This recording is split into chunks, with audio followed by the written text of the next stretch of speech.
नमस्ते। आज हम 19वीं सांख्य कारिका को देखेंगे। पीछे 11वीं सांख्य कारिका में हमने देखा था कि व्यक्त और अव्यक्त की विशेषताएं बताई थी और बाद में क्या दिया था, तद विपरीत तथा पुमान। इनसे विपरीत जो है वो पुमान है, वो पुरुष है। हमारे पास दो नित्य तत्व हैं, प्रकृति और पुरुष। प्रकृति के उन्होंने विशेषताएं बता करके बता दिया कि उसके विपरीत जो है वो पुरुष है। जैसे अचेतन बताया प्रकृति को, तो पुरुष चेतन है। प्रकृति त्रिगुणात्मक है तो पुरुष गुणातीत है। प्रकृति सामान्य है तो पुरुष विशेष है। प्रकृति विषय है तो पुरुष जो है वो अविषय है। प्रकृति अविवेकी है तो पुरुष विवेक वाला है। प्रकृति प्रसव धर्मी है तो पुरुष अप्रसव धर्मी है। तो अब 19वीं सांख्य कारिका में क्या कह रहे हैं कि इन गुणों के होने के कारण से उसकी ये विशेषताएं, किसकी? पुरुष की।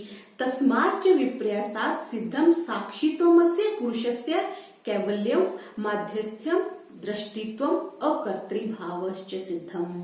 इनके होने से, उन त्रिगुणादि धर्मों से विपरीत होने के कारण पुरुष का क्या है? साक्षित्वम है, कैवल्यम है, माध्यस्थ है, दृष्टित्व है और अकर्ता भाव है।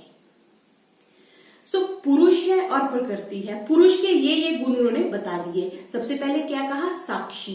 साक्षी हम समझते हैं गवाह होना। कोई झगड़ा हो रहा होता है तो हम पूछते हैं इसका साक्षी कौन है। साक्षी जो होता है हमेशा चेतन होता है। कभी हम टेबल को गवाह नहीं मानते, कभी हम लाइट को गवाह नहीं मानते। गवाह हमेशा चेतन है। जिसको विषय दिखाया जाता है या जिसके द्वारा विषय को देखा जाता है वह साक्षी है। बुद्धि सारे विषयों को लेकर के किसको दिखा रही है? पुरुष को दिखा रही है। ऐसा होने से वो साक्षी है। चेतन होने से आत्मा साक्षी है। फिर उसके बाद क्या कहा? कैवल्यम। कैवल्यम किसका होता है? जो चीजें त्रिगुणात्मक हैं वो त्रिगुणात्मक होने से कारण सुख दुख मोह वाली है। हमने क्या कह दिया? कैवल्यम सबसे पहले सूत्र में क्या कहा था? दुखों की अत्यंत निवृत्ति। अत्यंत निवृत्ति कब हो रही है? जब हम इन गुणों से अलग हो रहे हैं।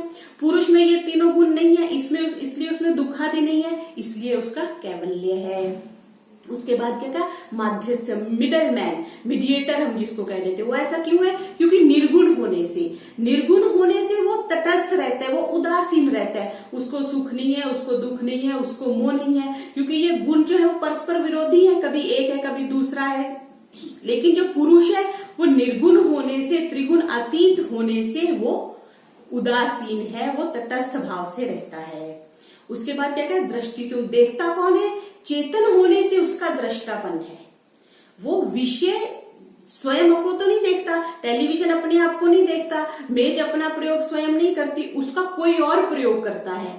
विषय अपना जो होता है वो हमेशा दूसरे के लिए होता है। किसके लिए होगा? वो चेतन के लिए होगा। जैसे घड़ा अपना जल स्वयं नहीं पीता, मेज अपने आप को प्रयोग स्वयं नहीं करती, वैसे ही जो विषय वो अपने लिए नहीं है। और ये हम क्या सिद्ध कर चुके हैं कि जो आत्मा है वो अविषय है और दूसरे विषय किसके लिए? उसके लिए। इसलिए वो दृष्टा सिद्ध होता है। दृष्टि तो फिर है अकर्तृभाव।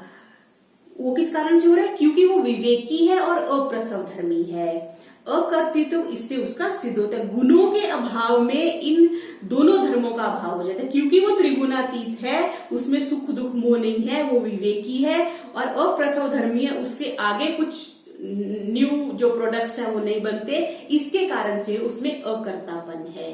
तो ये हमने सांख्य दर्शन की 19वीं सांख्य कारिका को देखा, जिसका कि सांख्य के अंतिम भाग से संबंध है। ओम शम नमस्ते।